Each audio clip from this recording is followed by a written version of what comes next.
ডাক্তারবাবুর কাছে বা এক্স রে ক্লিনিকগুলোতে অনেক সময় আমরা শুনতে পাই যে C6-7 মাঝে গ্যাপ কমে গেছে বা L3-4 এক্স রে করে আনতে হবে। এই সি বা এল এই বিষয়গুলো কি? এসো আমরা নিজের শরীরকে জানি।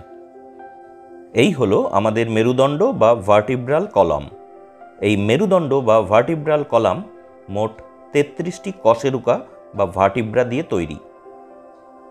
সংখ্যায় 33টি হলেও প্রাপ্তবয়স্কে এর সংখ্যা 26টি। এর প্রথম 7টিকে বলা হয় সার্ভাইকেল কশেরুকা, যাদের সি দ্বারা চিহ্নিত করা হয়।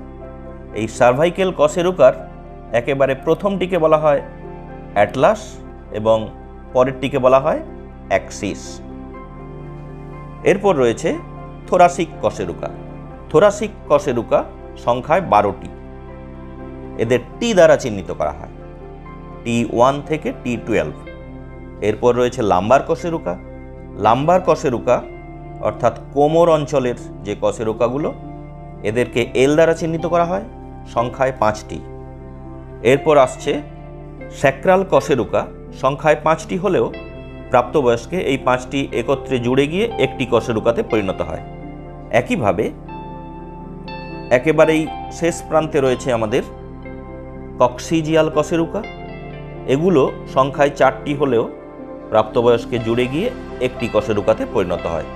সুতরাং ভার্টিব্রাল ফর্মুলা এইভাবেই লেখা হয়: C7, T12, L5, S1, C1, মোট 26।